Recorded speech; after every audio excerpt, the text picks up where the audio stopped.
안녕하세요. 용인시 청소년 여러분, 용인시장 백군기입니다. 8월에 이어 이렇게 온라인으로 다시 만나게 되어 반갑습니다. 코로나19로 청소년들의 활동이 줄어드는 모습을 보면 많이 안타까웠는데요. 그래서 이번에도 온라인으로나마 청소년 여러분과 함께 하게 되었습니다.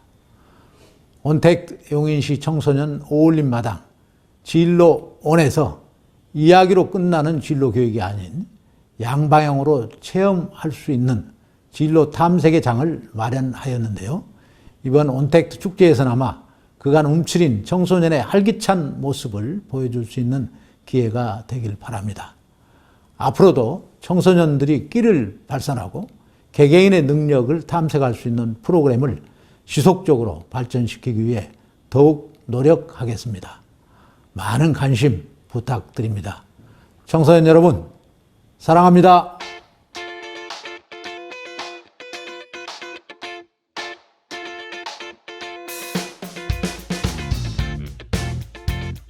채용 트렌드에 대해서 간단하게 말씀드리면, 여러분 아마 중소기업 이해 특강이나 이런 데서도 많이 들으셨을 겁니다. 대한민국에서 대기업은요 몇 퍼센트를 차지하고 있을까요? 그러면 그에 반해 중소기업은 몇 퍼센트를 차지하고 있을까요? 아마 정답 들어본 친구들은 아실 겁니다. 대기업은 우리나라 전체 기업 중에 0.1%밖에 되지 않습니다. 계열사를 다 걷어내고 나면 약 한 300여 개의 대기업만 남습니다. 그럼 여러분 보세요. 청년들이, 그리고 여러분 같은 청소년들이 꿈꾸는 수천만 명이 단 300개의 회사를 들어가기 위해서 목숨을 걸고 전투적으로 취업을 준비한다는 사실입니다. 근데 문제는 우리가 그 300개 기업 안에 들어갈 수 있는 사람은 지극히 제한적이라는 사실이죠. 그래서 지금은 대기업, 네임밸류가 있는 기업보다 자기 직무에서 자기 만족이 얼마만큼 큰지, 그리고 더 나아가서 내가 자기 성장을 얼마만큼 할 수 있는지를 볼 수 있는 기업들을 찾는 것이 무엇보다도 중요하다는 사실입니다. 그래서 여기 사이트 하나를 제가 말씀드릴 건데, 일하기 좋은 중소기업이라고 하는 사이트가 있습니다. 이런 정보 채널들을 여러분이 굉장히 충분히 잘 활용하는 것들이 필요합니다. 그래서 이 일하기 좋은 중소기업 사이트는 우리나라의 전국에 있는 중소기업들의 리스트를 모아놓은 사이트입니다. 물론 모든 중소기업이 다 들어가 있냐라고 물어보면 모든 기업들은 다 들어가 있지는 않습니다. 하지만 정부가 판단하기에, 그리고 그 지역에서 성장 가능성이 충분히 있어 보인다라고 하는 기업들의 리스트가 들어가 있습니다. 그래서 여기 화면에도 보시면 승진 엔지니어링, 전혀 한 번도 이름을 들어보지 못한 기업들이 굉장히 많습니다. 하지만 이 기업들은 나름 이 산업군에서 성장을 하고 있고 나름의 역량을 갖춰가고 있는 기업들이 굉장히 많다는 사실입니다. 그래서 여러분이 내가 소속되어 있는, 혹은 나는 조금 약간 지방권으로 가고 싶어, 그런데 지방에 어떤 회사들이 있는지 전혀 모르겠어 라고 할 때 이런 사이트를 활용을 해서 지역별로 기업을 찾을 수가 있고 기업의 순위도 볼 수 있다는 사실을 여러분이 꼭 한번 참고하셨으면 좋겠습니다. 그래서 테마도 있습니다. 나는 복지가 중요해요. 나는 급여가 중요합니다. 아니요, 나는 조직 문화가 조금 수직적이지 않았으면 좋겠어. 다시 말하면 꼰대가 많이 있는 기업은 좀 가고 싶지 않아요. 그런 여러 가지 조건들을 여러분이 선택해서 내가 기업을 검색해 볼 수 있는 좋은 사이트 중에 하나라고 보시면 좋습니다. 그리고 두 번째는 강소기업이라는 말을 여러분 많이 들어보셨을 겁니다. 강소기업이란 뭐냐면 기업의 규모가 작지만 연매출이 300억에서 1000억 사이에 탄탄한, 다시 말하면 성장 가능성이 충분하게 있는 기업들을 가르쳐서 강소기업이라고 보통 이야기합니다. 요즘에는 청년 강소기업들을 대개는 많이 보는 추세에 있고, 이런 기업들을 알 수 있는 사이트가 뭐냐? 워크넷이라고 하는 사이트 안에도 들어가 있고, 이 강소기업은 각 지역마다 다 리스트가 따로 존재합니다. 그렇기 때문에 내가 서울 지역 강소기업 리스트를 치면 서울 지역에 있는 강소기업은 나올 수 있고요. 경남 지방, 내가 강소기업 리스트를 치면 경남 지방에 있는 리스트를 볼 수가 있습니다. 그래서 여기도 마찬가지입니다. 전혀 한 번도 들어보지 못한 회사가 더 많으실 거예요. S기업, H기업, L기업 이런 기업들은 잘 없습니다. 이런 기업은 뭘 하는 회사지? 라고 할 정도의 정말 생소한 기업들이 많이 있지만 대부분 여기에 있는 기업들은 수출 규모나 국내 영업이익들이 굉장히 네임밸류가 있는 기업들에 비해서 뒤지지 않는 기업들이 많다라는 사실입니다. 그러면 여러분 이런 질문이 있을 수 있습니다. 그런 강소기업, 벤처기업 얼마나 받길래 대기업보다 더 낫다라고 말씀하시는 건가요? 이런 질문들을 가끔씩 하시더라고요. 이게 일반화되지는 않았지만 우리가 알지 못한 기업, 우리가 전혀 생소한 기업들이 어느 정도의 연봉을 받는지를 조금 요 표를 보면서 설명을 드리고 싶어요. 벤처기업이라는 말 많이 들어보셨죠? 여기 나와 있는 것처럼 연매출이 1,000억 원 이상의 벤처기업들은 우리나라에 굉장히 많습니다. 근데 중요한 거, 한 번도 들어보지 못한 회사들이 너무나도 많다라는 거죠. 너 그런 회사 다니니? 그 회사 뭐 하는 데니? 그 회사 뭐 만드니? 이런 질문들을 받을 만한 회사들이 많다라는 거죠.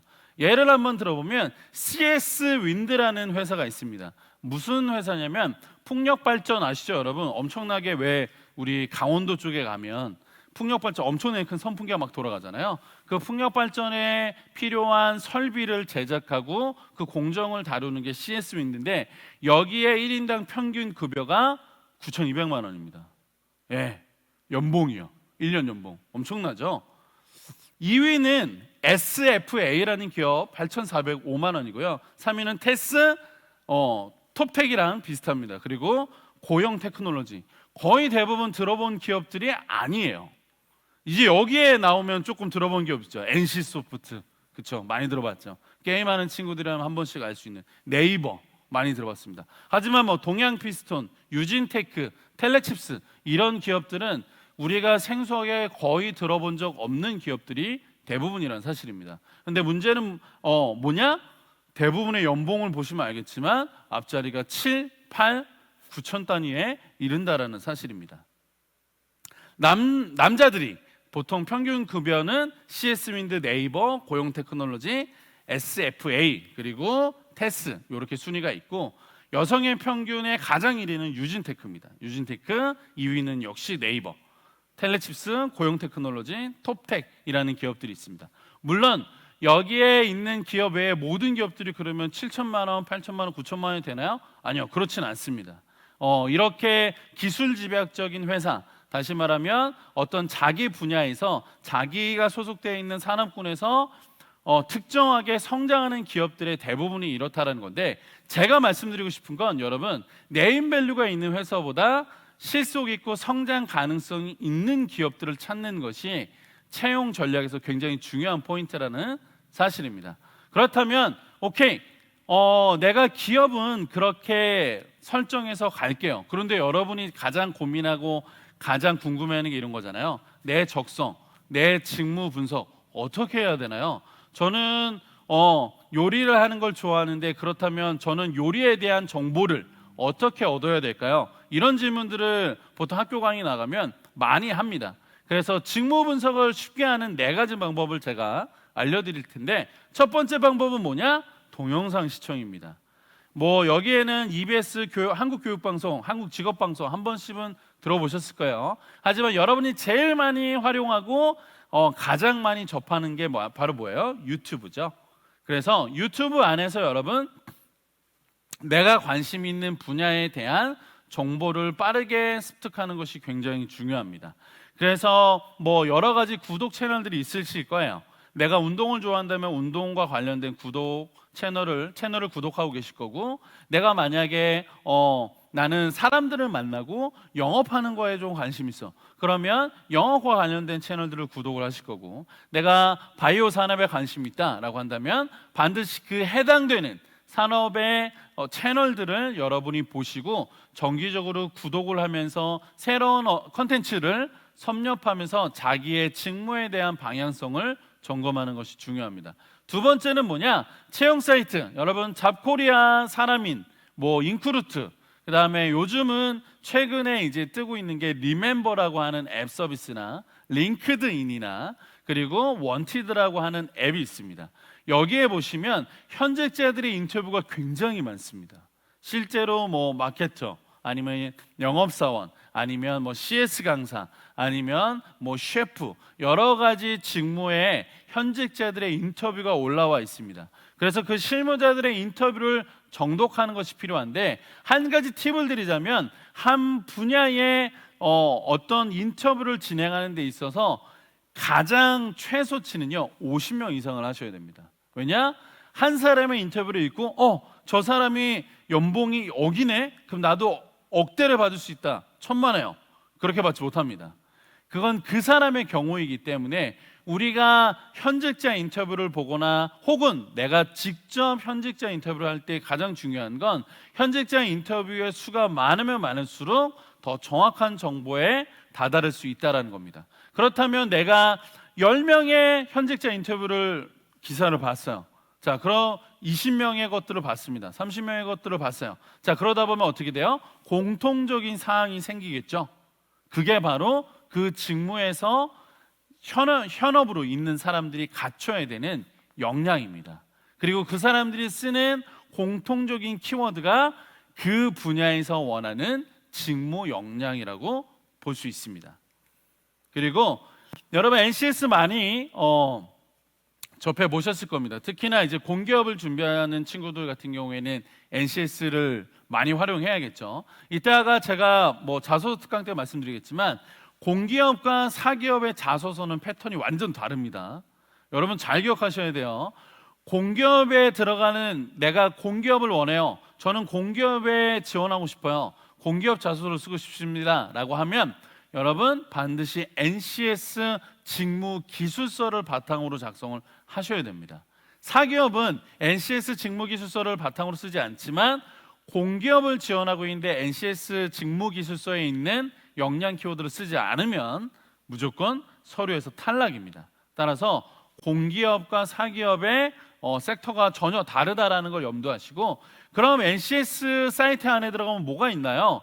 자기의 직무를 굉장히 세분화해서 나열을 해놓은 게 NCS 직무 기술서입니다. 그래서 예를 들어서 요리사다. 요리사도 종류가 많잖아요. 그렇죠?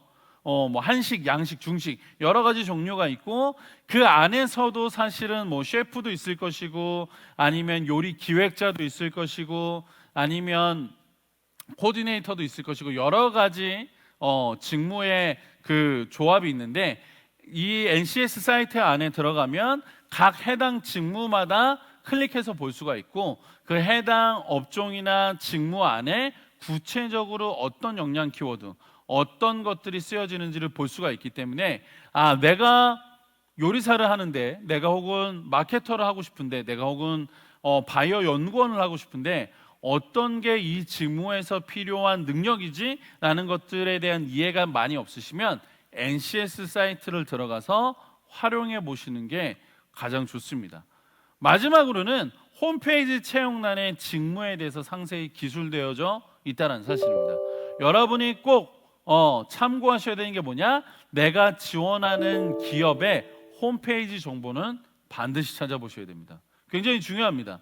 왜냐하면 대부분의 기업들은 자기의 홈페이지 안에 의도적이든 의도적이지 않던 우리가 원하는 인재상이 들어있습니다.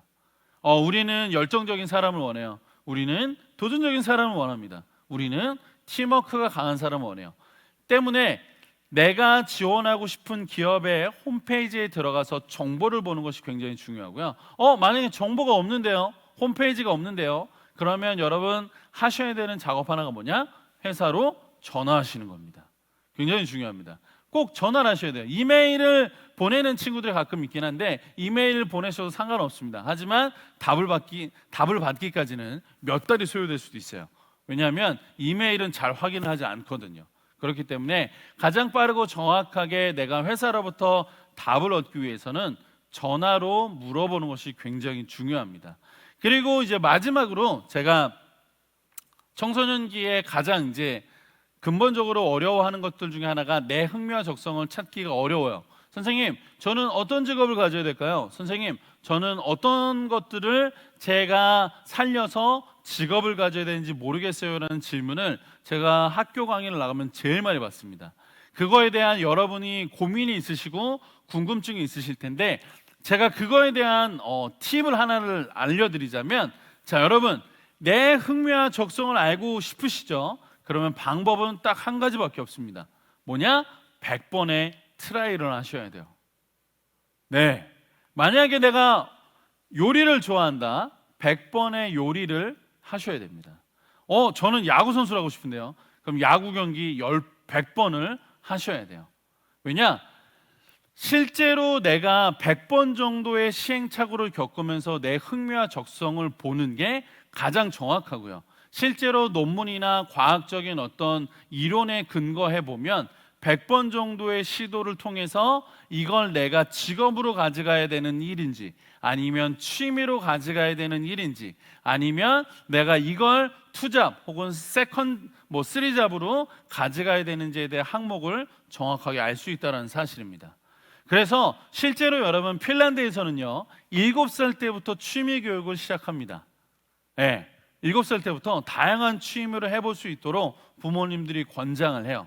그래서 19살이 되면 정확하게 내가 졸업과 동시에 어떤 직업을 가져야 될지를 2가지에서 3가지 정도를 정확하게 픽스를 할 수 있다고 합니다. 왜냐? 10년 넘게 10대의 시간 동안 많은 활동을 통해서 자기의 강점과 흥미와 적성을 찾아냈기 때문이에요. 하지만 여러분 아시죠? 우리나라에서 사실 취미를 갖기가 굉장히 어렵습니다. 고3, 고3인데 엄마한테 가서 엄마, 나 클라이밍 해보고 싶어. 이런 엄마에게 돌아오는 게 뭐예요? 엄청난 육두 문자와 함께 압박이 들어오죠. 쉽지 않습니다. 그런데 여러분이 지금부터 고등학교 1학년 친구들, 2학년 친구들, 고3도 늦지 않았습니다. 지금부터 찾으셔야 되는 게 뭐냐? 취미를 갖기 시작하셔야 돼요. 근데 여기서 제일 중요한 게 뭐냐면, 자, 제가 대부분 취업의 신이라고 하는 회사에서 어떤 그 취업 컨설팅을 하다 보면 대부분 여러분 20대 형 누나들, 언니 오빠들, 그리고 심지어는 30대에 되는 직장인들 대부분이 갖고 있는 공통점 하나가 뭔지 아세요? 가장 고민하는 공통점, 자기의 흥미와 적성을 정확하게 모릅니다. 뭘 좋아하세요? 뭐가 강점이세요? 본인의 역량 중에 뭘 제일 잘한다고 생각하세요? 계속 물어보다 보면 나오는 대답이 뭔지 아세요? 잘 모르겠어요. 왜냐? 똑같습니다. 어른들도 내가 취미나 활동을 통해서 자신의 강점을 정확하게 진단하는 작업들을 하지 않기 때문입니다. 따라서 여러분, 지금부터라도 내가 의도적으로라도 취미를 하나씩 가져가시는 것들이 필요해요. 게임을 하고 싶어요. 게임은 취미 활동이 될 수는 없습니다. 만약에 게임으로 내가 진로 활동을 하고 싶다면 방법은 한 가지입니다. 예를 들어 볼게요. 내가 배그를 하고 싶다. 오케이, 배그 하시는 거 괜찮습니다. 단 배그를 할 때 어떤 점이 재미있는지를 찾아내셔야 돼요. 다시 말하면 내가 아이템을 습득하는 게 재밌는 건지, 팀 플레이가 재밌는 건지, 싱글 플레이가 재밌는 건지, 채팅하는 게 재밌는 건지, 아니면 밤에 내가 밤을 새워서 무언가를 하는 게 재밌는 건지, 재미의 요소가 있습니다. 그것들을 발견해서 내 강점으로 가져오는 게 굉장히 중요하다는 겁니다. 그래서 한 가지 제가 실제로 상담했던 사례를 말씀드리면, 32살에 피아니스트이셨어요. 여자분이셨는데 그분이 이제 내가 대학원까지 진학을 했지만 피아노를 계속 쳐야 될지 말아야 될지 잘 모르겠습니다라는 질문이 있었습니다. 그래서 제가 이렇게 쭉 찾다 보니까 피아니스트를 언제부터 꿈을 꾸게 됐고 어떤 이유로 피아니스트를 하고 싶으세요를 쭉 돌아가다 보니까 이분이 처음 피아노를 친 계기가 뭔지 아세요? 여러분 어릴 때 피아노하고 많이 다니시죠? 이분의 첫 시작은 초등학교 2학년 때 피아노 학원에서부터 시작이 됐던 거였습니다. 무슨 얘기냐? 초등학교 2학년 때 피아노 학원에 가면 피아노 선생님이 피아노를 오는 연습을 다 하면 막대사탕 3개를 골라 먹을 수 있도록 선택권을 줬대요. 너 피아노 연습 다 했니? 막대사탕 3개 중에서 막대사탕들 중에서 3가지를 골라 먹어. 이 재미, 이 보상 심리 때문에 이게 32살까지 피아니스트가 나는 꿈이구나에 대한 생각을 가져올 수밖에 없었다는 사실입니다. 놀랍죠? 네, 실제로 이런 경우 굉장히 많습니다. 그래서 여러분 취미를 가지실 때 정리를 하겠습니다. 취미를 갖는 데 있어서 여러분이 꼭 버리셔야 되는 거. 자, 내가 오늘부터 난 볼링을 하고 싶어. 볼링을 등록해요. 그리고 1시간을 쳐봅니다. 1시간이 뭐예요? 한 10분 치니까 어때요? 재미가 없어. 근데 여러분 재미가 없으면 내가 어떤 취미나 어떤 활동을 진행하는 데 있어서 흥미가 떨어지거나 재미가 없으면 그 즉시 그만두셔도 돼요. 우리나라 사람이 갖고 있는, 청소년이 갖고 있는 가장 강박관념 중에 하나가 뭐예요? 한 번 시작하면 뭐예요? 끝까지 해야 된다. 아닙니다. 그렇게 하면 취미를 통해서 내 적성을 발견할 수가 없어요. 자, 볼링을 쳤는데 볼링이 재미없다? 그러면 나는 볼링이 내 적성에 맞지 않는다라는 걸 정확하게 하나를 발견한 겁니다. 때문에 어떤 취미를 가지시던 제일 중요한 것이 뭐냐? 취미는 반드시 끝까지 해야 된다가 아니라 취미는 흥미가 떨어지면 멈출 수 있다. 이게 정답입니다. 그렇기 때문에 여러분 정리를 하자면 4차 산업, 여러분이 살아가는 시대, 포노사피엔스라고 하는 시대, 포스트 코로나 이후의 시대, 굉장히 많은 것들이 지금보다 더 많이 달라질 것이고 더 많이 빠르게 변화될 것입니다. 여기에서 여러분이 내가 어떤 직업을 갖느냐, 어떤 직업이 돈을 많이 버느냐, 어떤 직업이 안정적이냐, 어떤 직업이 성장 가능성이 있냐보다 더 중요한 것은 여러분의 흥미와 적성에 맞는 직업을 선택하는 것이 제일 필요하고, 그 과정에서 여러분이 반드시 검증하셔야 되는 게 취미를 통해서 내 흥미와 적성이 무엇인지를 발견하는 것이 그 무엇보다도 중요하다는 사실입니다. 여러분 아시겠죠? 네, 이 일을 한 10년 정도 일하니까 취미가 없어져가지고 네. 그래서 맨 처음에 막 핸드폰 게임 하다가 그다음에 이제 주로 많이 했던 건 이제 대학생 때 이제 스타크래프트 그렇죠. 스타크래프트를 그런 게임을 많이 했고요. 막 밤새우면서 친구들이랑 네네. 했던 기억에 나고, 그러니까 그 말씀 중에 정말 내가 왜 이 게임을 하면서 어떤 거를 찾아야 되지, 저도 이거를 말씀 듣고 깨달은 거 보니까 저는 이렇게 그 1대1로 하는 것보다는 2대2 했을 때 승률이 더 많았었거든요. 그래서 이렇게 협동했을 때 네네. 좀 조금 더 그런 재미를 많이 느꼈지 않을까라는 네네네. 그런 생각이 들고, 혹시 그 게임은 취미가 되지 않는다고 했지만 혹시 추천해 주시고 싶은 그런 취미 혹시 있다고 하면, 혹시 네네. 추천해 주고 싶은 취미가 있다고 하면. 사실 그러니까 특정한 취미보다는 어떤 취미를 갖는 데서 제일 중요한 건 사실 네. 기록입니다. 그래서 내가 어떤 부분에서 재미를 느끼는지를 가지고 쭉 기록을 누적을 하면서 보는 게 가장 사실 제일 중요한 포인트 중에 하나라고 볼 수 있습니다. 알겠습니다. 기록. 네. 요즘에 뭐 정말 스마트폰도 자동으로 막 기록되는 네네, 것도 맞습니다. 그 있고 막, 그래서 기록. 알겠습니다. 네. 혹시 그냥 없나요? 네, 그러면 바로 이번에는 취업을 앞둔 고3 친구들에게 아주 유익한 내용이 될 것 같은데요. 네, 자기소개서 작성부터 면접 팁까지 알려주신다고 합니다. 강연이 다 끝난 후에는 궁금한 점이 있는 친구들은 손을 들어주시거나 채팅방에 남겨주시면 저희가 메모를 했다가 그렇게 질문을 하도록 하겠습니다. 그러면 취업의 신 최대열 님께서 다시 진행해 주시면 될 것 같습니다. 우리 다시 한 번 더 큰 박수 부탁드리겠습니다. 네. 여러분 쉬는 시간 잘 쉬셨죠? 네. 이제부터는 본격적으로 조금 취업과, 제가 이제 맡고 있는 컨텐츠가 취업이다 보니까 어떻게 우리가 자소서를 쓰고 어떻게 우리가 면접을 준비해야 되는지, 실제로 이제 취업의 신이라고 하는 컨설팅 회사에서 어떤 식으로 조금 진행이 되는 부분들 중에서 정말로 여러분들이 적용할 수 있을 만한 고등학교 취업을 준비하시는 과정에서, 특히 이제 고3 친구들은 이제 하반기 취업을 준비해야 되잖아요. 거기에서 이제 필요한 내용들을 조금 말씀을 드릴까 합니다.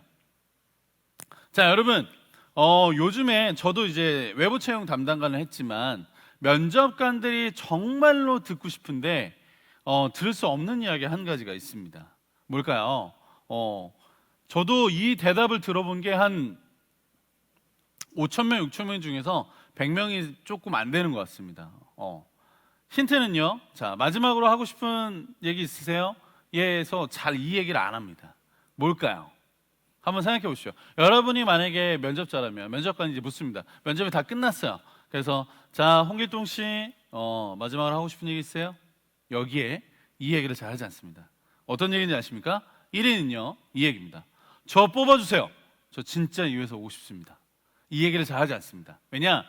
여러분 면접을 많이 본 사람들의 경험을 말씀드리면, 자, 이제 내가 예상하지 못했던 질문 세례를 한 두세 개 맞습니다. 이거 우리는 대부분 압박 질문이라고 하죠.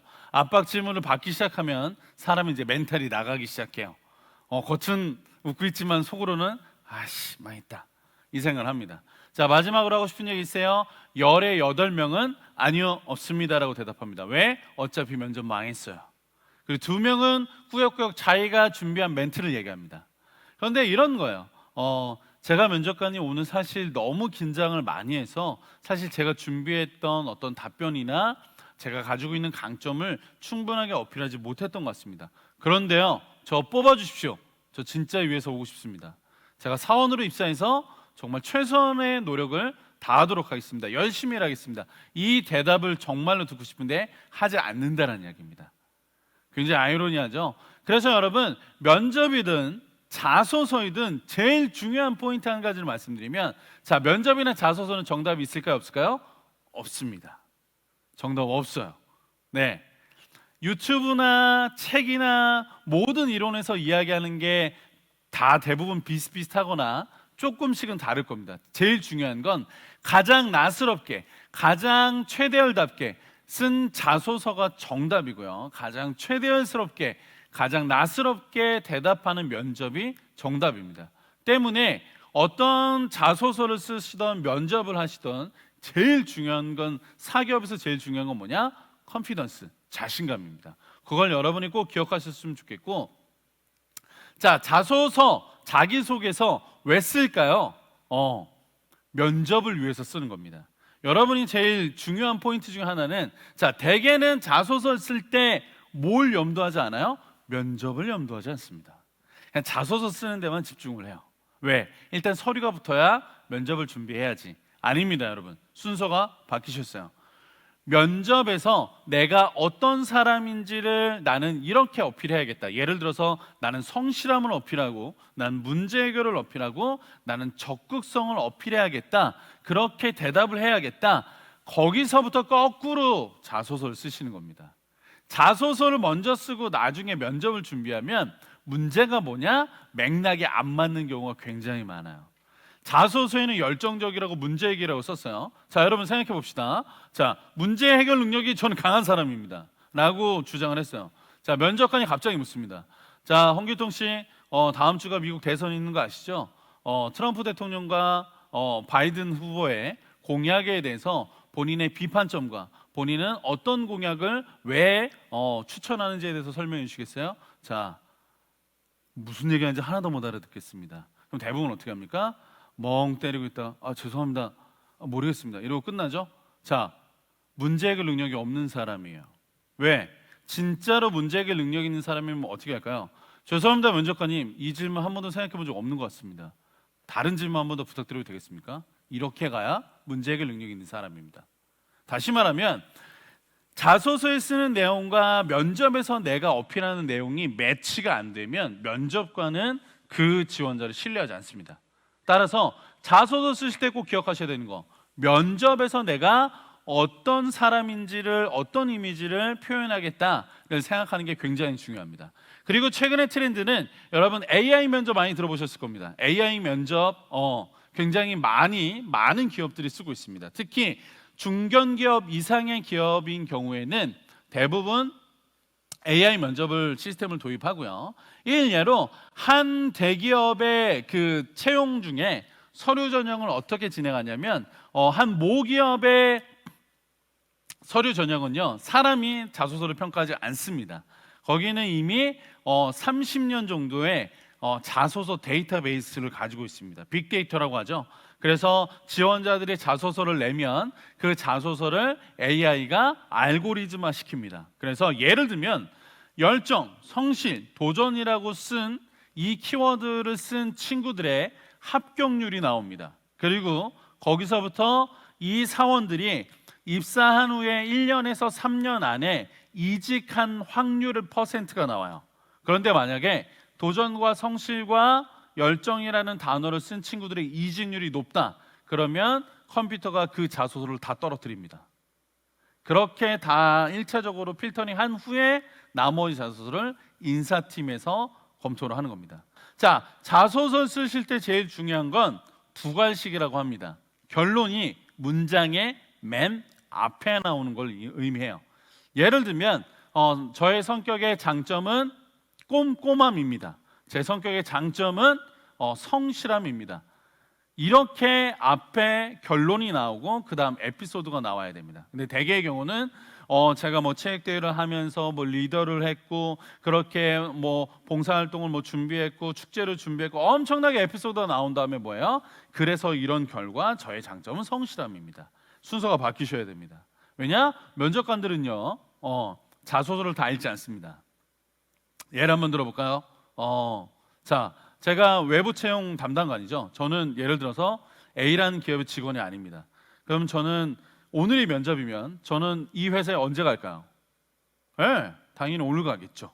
자, 그러면 오늘 제가 면접을 해야 되는 그 수많은 지원자들의 자소서를 전 언제 받을까요? 이틀 전? 3일 전? 하루 전? 아니요, 당일날 받습니다. 네, 왜냐하면 저는 여기 소속 직원이 아니기 때문이에요. 자, 그러면 제가 여러분 만약에 우리 바이오 고등학교라고 한다면 제가 여러분들의 자소서를 한 몇백 장, 한 200장의 자소서를 받았어요. 자, 그럼 이걸 저는 언제 읽어요? 네, 면접할 때 있습니다. 정확하게 말씀드리면 자, 홍길동 씨 자기소개해 주세요 라고 그때 있습니다. 그래서 여러분 1분 자기소개는 목숨 걸어서 준비하지 않으셔도 됩니다. 면접관 잘 듣지 않아요. 네. 1분 자기소개에 어떤 분들은 이제 역량을 표현해야 된다. 그건 맞을 수도 있습니다. 면접관에 따라서는 왜냐? 그 1분 자기소개를 듣는 분도 계시기 때문이에요. 하지만 대개의 경우는 1분 자기소개서는 사실 잘 듣지 않습니다. 왜? 그때 서류를 보거든요. 대부분 인사직무에 계신 분들, 면접관으로 계신 분들이 자기 본업이 있습니다. 예, 영업 관리를 하시던 실무진이 들어오기도 하고 마케터 부장님, 마케팅 팀 부장님이 들어오기도 하고요. 전무이사님이 들어오시기도 하겠죠. 이분들이 자기 본업이 있기 때문에 자소서를 내가 먼저 선제적으로 읽고 들어오는 경우는 거의 존재하지 않습니다. 때문에 여러분 두 가지 결론이 문장의 맨 앞에 나아가는 것들이 필요하고 그 다음 제일 중요한 건 뭐냐면 자, 글을 쓰는 구조를 아셔야 됩니다. 대개의 경우는 에피소드를 쭉 쓰고 그 다음에 결론이 나오거나 배운 점이 나오는데 저는 두 가지 버전을 알려드릴 거예요. R 스타 방식이라고 합니다. 자, R result 그리고 S situation, T task 그리고 A action, R 다시 result입니다. 다시 말하면 한글로 설명하면 결과, 아까 제가 말씀드렸죠? 두 가지식으로 문장의 맨 앞에 결과가 나오셔야 되고 그 다음 상황이 나오는 겁니다. 어떤 상황? 내가 체육대회 했던 상황. 어떤 상황? 내가 축제를 준비했던 상황. 자, 그러면 그 시츄에이션 안에는 뭐가 있어요? 위기가 있겠죠. 어떤 상황, 문제점이 발생을 하겠죠. 예를 들어서 우리가 체육대회를 준비해야 되는데 개주가 없었어. 이것도 상황입니다. 내가 축제를 준비해야 되는데 리더가 교통사고로 당해서 다리가 부러져서 합류하지 못해서 이것도 상황이죠. 상황이죠. 그 상황 안에 뭐예요? 태스크, 위기, 어떤 문제점이 있냐를 이야기하는 겁니다. 그리고 가장 중요한 게 뭐냐? A, 행동, 액션입니다. 그래서 내가 예를 들어서 축제 기간 동안에 리더가 부상을 당해서 함께 참여하지 못하는 걸 알고 부리더인 내가 일주일 동안 우리 동아리 모임에 있는 친구들과 함께 축제를 준비해서 2박 3일 동안의 축제를 무사히 성공적으로 개최했던 경험이 있습니다. 결과죠. 자, 이렇게 진행을 하셔야 됩니다. 근데 여기서 제일 중요한 건 수치적인 데이터를 근거를 어필하는 게 제일 중요해요. 예를 들면 자, 보세요, 여러분. 저는 가슴이 뜨겁고 열정적인 사람입니다. 자, 이건 명제죠. 그렇죠? 이 명제는 중요하지 않습니다. 정답이 없어요. 아까 제가 말씀드렸죠? 자소서는 정답 없습니다. 전 성실합니다. 정답이에요. 저는 문제 해결 능력이 있습니다. 정답이에요. 저는 꼼꼼합니다. 정답입니다. 저는 주인의식이 있어요. 정답이에요. 이게 문제되지 않습니다. 문제는 뭐냐? 자, 당신이 성실한 근거가 뭐예요? 당신이 꼼꼼한 이유가 뭡니까? 당신이 주인의식을 갖고 있다는 근거가 뭐예요? 근거 제시가 제일 중요합니다. 예를 들어서 저는 굉장히 가슴이 뜨겁고 성실한 사람입니다 라는 주장이죠. 자, 근거가 뭐예요? 라고 물었을 때 A가 이렇게 대답합니다. 왜냐하면 저는 고등학교 3년 내내 친구들이 저를 그렇게 불렀기 때문입니다 라고 대답을 했어요. B가 이렇게 대답을 했습니다. 제가 고등학교 3학년 내내 파리바게트에서 알바를 한 경험이 있습니다. 그 3년 동안 제가 총 30번의 클레임을 받았는데 그 중에서 9번의 클레임을 해결한 경험이 있기 때문입니다 라고 근거를 얘기합니다. A와 B 어떤 차이가 있는지 아시겠죠? 대개의 경우는 A라고 얘기합니다. 그런데 우리가 어떤 수치적인 데이터, 내가 어떤 기간이나 어떤 성과에 대한 것들을 수치적인 데이터로 근거를 제시하는 게 자소서에서는 무엇보다도 중요하다는 사실을 여러분이 꼭 기억하셔야 됩니다. 그래서 감성적인 키워드, 저는 긍정적입니다, 저는 성실합니다, 저는 꼼꼼합니다, 너무 추상적이에요. 그래서 그 앞에 어떤 수식어가 들어가야 됩니다. 꼼꼼함이라고 한다면 뭘 위한 꼼꼼함이냐라는 거죠. 과제 해결을 위한 꼼꼼함일 수도 있고, 대인관계를 위한 꼼꼼함일 수도 있고, 혹은 내가 업무를 진행하는 데 있어서, 다시 말하면 문제 해결을 위한 꼼꼼함일 수도 있다라는 겁니다. 그래서 수치적인 데이터가 있는 경우는 알스타 방식을 쓰시는 거고, 자, 수치적인 데이터로 이야기하기 어려운 것들도 있어요. 예를 들어서 봉사활동을 많이 하시잖아요. 그런데 저는 노인복지회관에서 약 27.8명의 독거노인들을 돌본 경험이 있습니다. 이건 잘못 접근하시는 거예요. 그렇죠?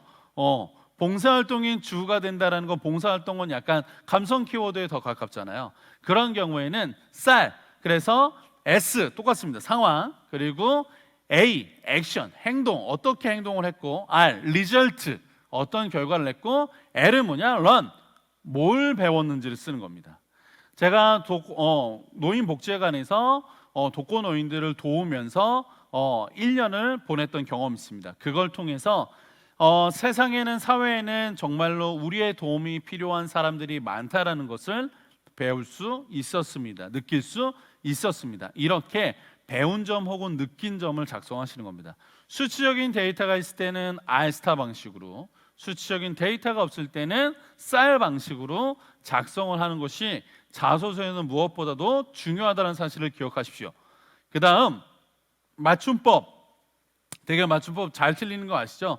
네이버에 맞춤법 검사기가 있습니다. 그래서 네이버나 구글에서도 맞춤법 검사가 가능합니다. 맞춤법 검사를 꼭 해주시고, 가장 실수 많이 하는 거, 안 할 것 같은데 많이 하시는 실수가 뭔지 아세요? 기업명을 바꾸지 않는 거예요. 보통 되게 친구들이 하나의 자소서를 써서 A, B, C, D, E의 기업을 지원합니다. 이제 컨트롤 C, 컨트롤 V를 하시죠. A에도 예를 들어서 뭐 H라는 기업을 쓰면 A, B, C, D면 기업명이 다 바뀌어야 되는데 기업명이 다 똑같아요. C에도 D라고 쓰고, E에도 D라고 쓰고, F에도 D라고 씁니다. 이렇게 되는 순간 감점 혹은 탈락의 경우가 있기 때문에 여러분이 꼭 기업명을 바꾸는 걸 굉장히 중요합니다. 그리고 제일 중요한 게 뭘까요? 자소서에서 가장 어려워하시는 거 뭐예요? 지원 동기입니다. 왜 지원하세요? 왜 이 회사를 원하세요? 왜 여기를 지원하셨습니까? 이거에 대한 답을 하는 게 굉장히 어렵습니다. 자, 지원 동기를 제가 쉽게 설명을 드릴게요. 여러분 연애하시죠? 연애하는 친구들도 있고, 뭐 이성 친구 없는 친구들도 있겠지만, 자, 여러분 연애를 한다고 한번 생각해 볼게요. 제가 이제 남자니까, 저는 물론 결혼을 했지만, 제 와이프로 얘기를 해볼게요. 자, 와이프랑 제가 되게 분위기 있는 카페를 딱 갔어요. 그래서 이제 오랜만에 아이들 없이 이제 둘이 굉장히 오붓한 시간을 보내고 있습니다. 그래서 석양이 지는 노을을 바라보면서 제가 정말로 사랑스러운 눈빛으로 제 와이프한테 물었어요. 자기네가 어디가 좋아? 라고 물었어요. 와이프가 이렇게 얘기를 합니다. 당신은 일단 키가 176, 그리고 검은색 머리를 갖고 있고, 당신은 아이폰 쓰고 있고, 정장이 4벌, 넥타이가 8개, 백팩이 2개, 하얀색 운동화가 3켤레, 인천 살고 있고, 통장에 빵원 있고, 자, 이런 식으로 얘기를 했어요. 어떤 느낌이에요? 야, 장난하냐? 그렇죠? 내가 왜 좋냐고 묻는데 지금 팩트를 얘기하는 거잖아요. 자, 지원 동기는 Why me에 대한 답입니다. Why me? 왜 우리 회사를 선택하셨어요? 왜 우리 회사를 지원하시는 건데요? 왜 우리 회사에 오고 싶은데요? 여기에 대한 답이 바로 뭐냐? 지원 동기입니다. 근데 대개는 여기 뭘 써요? 팩트를 얘기하죠. 당신네 회사는 기업 규모가 이만큼이고 매출이 이만큼이고 이런 사업을 하고 있고요, 이런 활동들 하고 있고, 다 관심 없는 얘기입니다. 그 회사여야만 되는 차별화된 이유를 뽑아내는 게 지원 동기인데, 지원 동기를 쓰시기 위해서 반드시 하셔야 되는 게 뭐냐? 기업 분석이에요. 그래서 제가 아까 앞타임에 제가 말씀드렸죠? 기업의 홈페이지, 그리고 기업에 대한 기사, 그리고 CEO에 대한 인터뷰, 이런 자료가 없으면 어떻게 해요? 회사로 전화해서 물어보시는 겁니다. 이런 정도의 열정이 있어야 다른 사람들과 차별화될 수 있는 자소서 퀄리티가 나올 수 있습니다. 그리고 여러분, 자소서는요, 대개의 경우 친구들이 가장 어려워하는 것 중에 하나가 몇 번 안 써봐요. 몇 번 쓸 일이 잘 없습니다. 고3이 아니면 잘 또 안 쓰실 거예요. 근데 자소서는 제가 한 가지 장담 드릴게요. 많이 써볼수록 좋아집니다. 그건 맞아요. 한두 번 썼는데 저는 자소서 잘 못 쓰겠어요. 아니에요. 많이 안 써봐서 그럽니다. 많이 안 써봐서 그래요. 제가 자소서만 한 진짜 10,000번 넘게 썼거든요. 첨삭하고 이러는 거에. 네. 저는 잘 쓰죠. 어느 정도. 기업에서 원하는 게 뭔지는 뽑아낼 정도로. 왜? 10,000번이나 썼으니까요.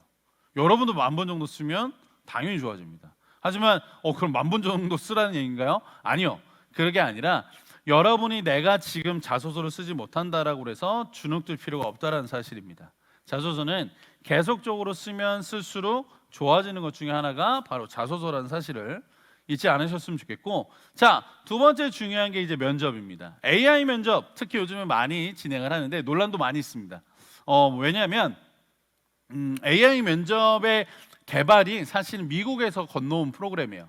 그래서 AI 면접에서 진행을 하면 뭘 하냐면, 그 웹 카메라가 있잖아요. 그 PC에 있는 카메라가 내 얼굴의 온도색, 동공의 표정의 변화를 다 읽어냅니다. 그런데 나는 분명히 웃고 있어요. 근데 화면에는 무표정으로 뜹니다. 왜냐하면 서양에 있는 미국 사람들의 체형의 얼굴 근육 표정이 맞춰져 있기 때문에 동양인인 우리는 웃는다고 웃는데 여기는 무표정으로 뜨는 경우가 굉장히 많습니다. 그래서 조금은 과도하게 오버페이스를 유지하는 것들이 좀 필요하고요.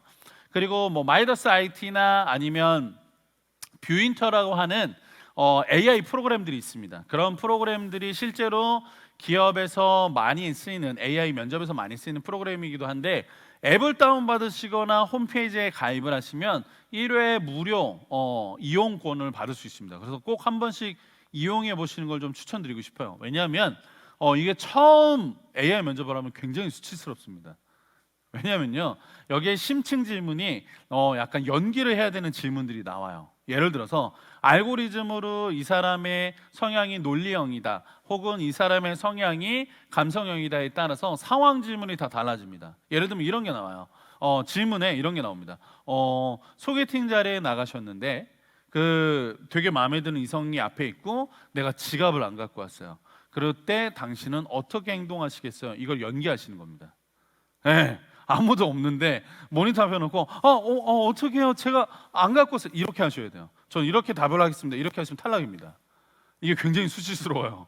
네, 아무도 없는데 마치 내가 좀 약간 이상한 사람처럼 느껴지는데, 이건 역시 마찬가지입니다. 많이 해볼수록 익숙해질 수가 있기 때문에 여러분이 카메라 앞에 서는 거, 내가 뭔가를 할 때에 집중하는 것들을 조금 익숙해지게끔 여러분이 AI 면접을 조금 대비하시는 게 중요하고요. 면접에서 제일 중요한 건 전달입니다. 컨텐츠가 아무리 좋아도 말이 너무 빠르거나 목소리가 어눌하거나 그리고 발음이 좋지 않으면 실제로 전달이 잘 안 돼요. 그래서 실제로 제가 그 상담했던 친구들 중에는 어떤 친구들이 있었냐면 강원도에 있는 친구였는데, 그 친구가 이제 고3이었는데 여학생이었습니다. 전교 1등이었고 전교회장도 했었고 뭐 리더도 했었고 되게 성실하고 바른 친구인데, 이 친구의 그 치명적인 약점이 뭔지 아세요? 혀가 굉장히 짧았어요. 그래서 심지어는 선생님 이거 제가 어떻게 해야 되죠? 이 정도의 발음이었습니다. 네, 그래서 이 친구의 컴플렉스가 혀가 짧은 게 컴플렉스였고, 그래서 실제로 이 친구가 겨울방학 때 서울에 올라와서 아시죠? 혀 소태라고 하죠. 이거를 제거하는 수술을 했습니다. 혀를 늘리는 거죠. 네. 왜냐면 발음이 너무 많이 새니까 면접에서 사실 좋은 인상을 줄 수가 없습니다. 그래서 여러분 복식 호흡이라고도 하는데 복식 호흡 훈련들을 많이 하시고 그다음 발음, 딕션 이런 훈련들을 많이 하시기 좋습니다. 그래서 내가 자소서나 아니면 스크립트, 제가 이따가 말씀드리겠지만 면접에서 필요한 스크립트를 작성해서 또박또박 읽는 훈련들을 하시는데 제일 중요한 게 뭐냐? 녹음 그리고 녹화 필수입니다.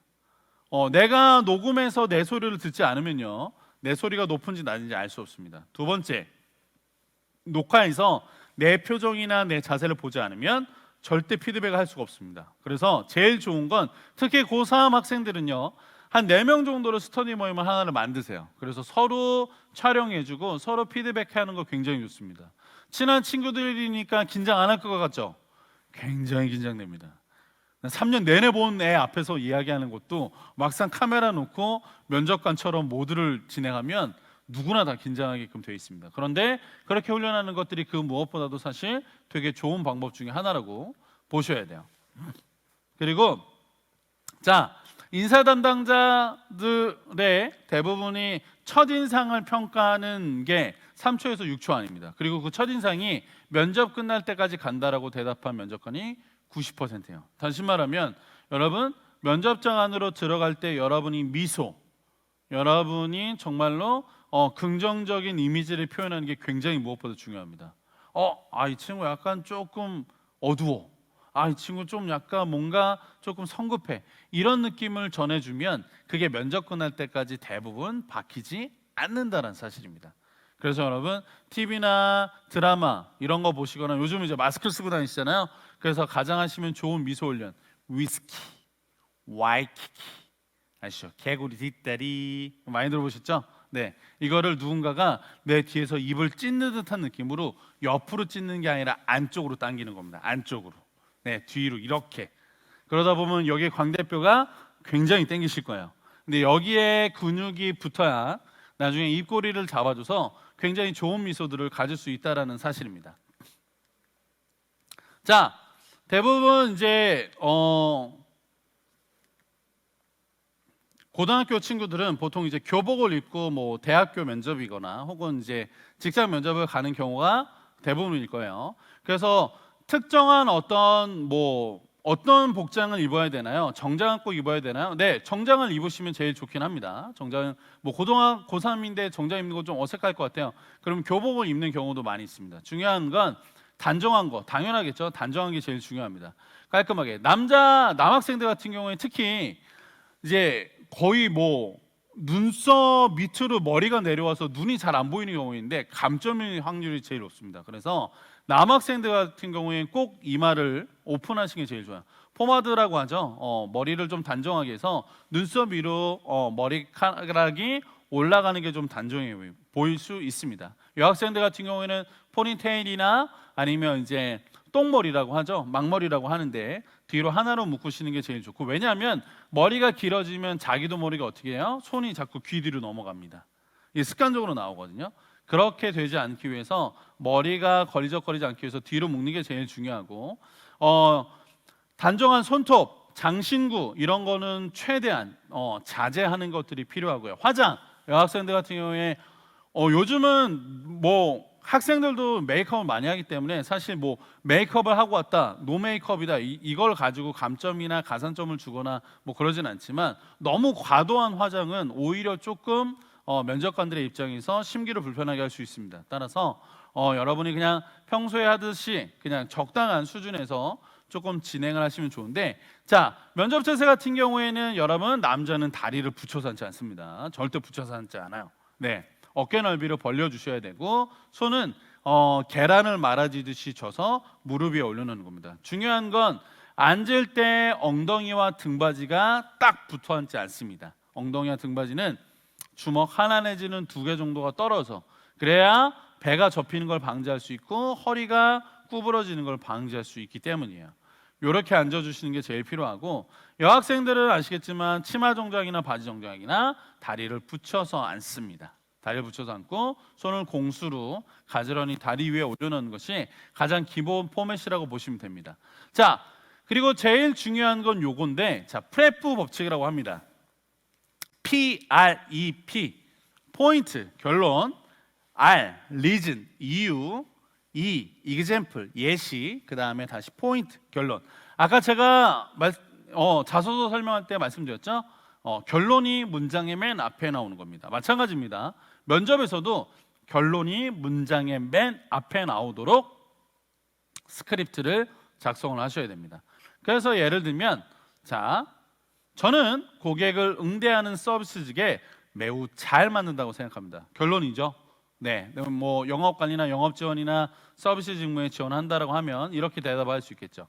그 다음 뭐예요? 리즌. 왜냐하면 저는 서비스와 관련된 다양한 경험을 해보았기 때문입니다. 이유입니다. 그 다음 나와야 되는 게 뭐냐? 예시예요. 내가 실제로 어떤 활동을 했는지, 실제로 어떤 경험이 있는지를 이야기하는 겁니다. 여기 나와 있는 것처럼 레스토랑에서 2년 동안 활동을 했고 그렇게 손님들을 응대하면서 서비스를 경험했던 경험이 있습니다 라고 이야기를 하는 겁니다. 그 다음 마지막 뭐냐? 다시 포인트. 결론적으로 따라서 그렇기 때문에 정리하자면 저는 고객을 만나 응대하고 서비스를 제공하는 일에 자신 있습니다. 이렇게 PREP로 스크립트를 작성하시는 겁니다. 대본 있으셔야 돼요. 자기소개할 때 대본 당연히 있어야 되고요.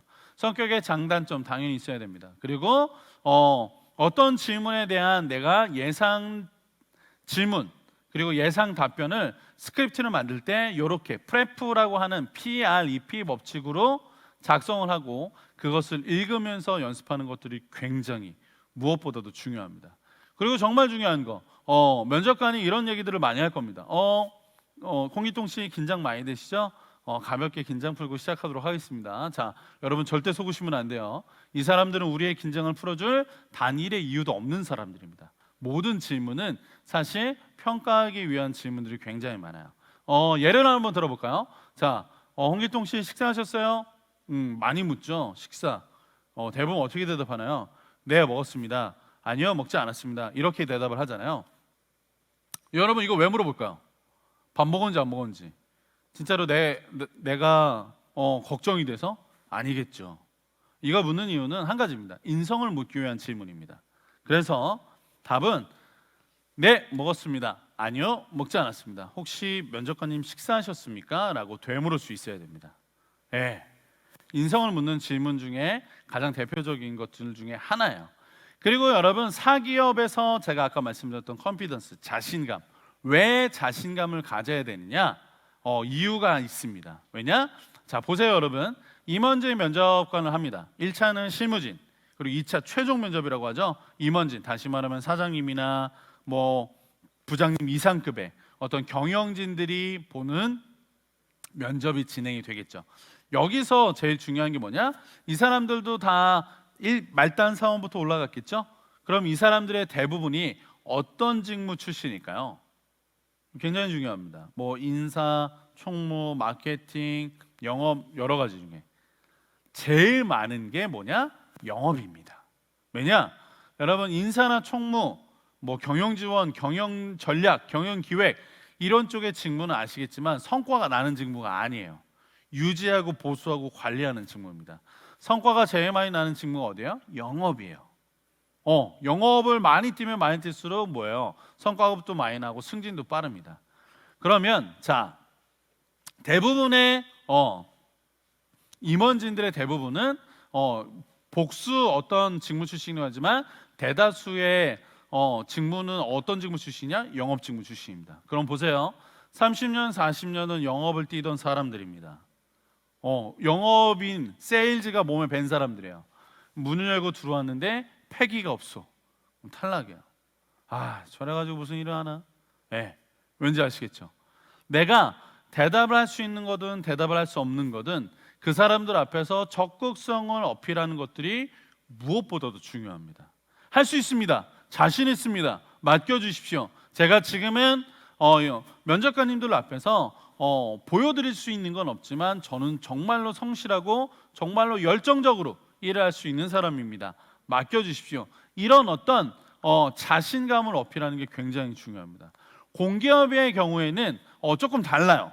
공기업의 경우는 조금 면접관들이 감성형인 경우가 좀 있습니다. 그렇기 때문에 자신감보다는 어떤 팀플레이, 희생정신, 그리고 감성적인 키워드를 조금 더 많이 쓰시는 게 필요합니다.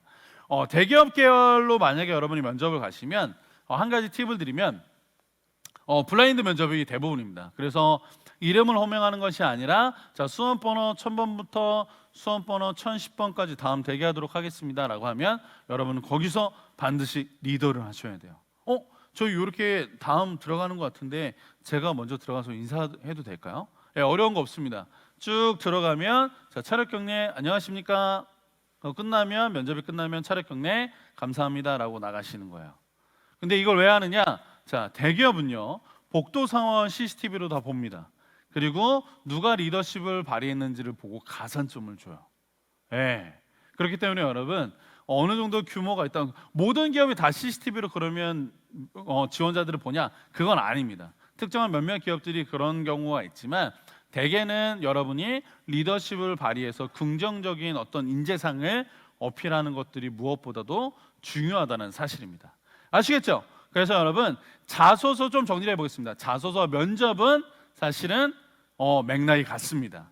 면접 따로, 자소서 따로가 아니라 여러분이 자소서를 작성하실 때 면접을 기억하셔야 되고 면접을 준비할 때 역시 자소서를 기억해서 두 가지의 맥락이 하나로 이어가는 것. 그리고 두 번째, 자소서와 면접은 정답이 없습니다.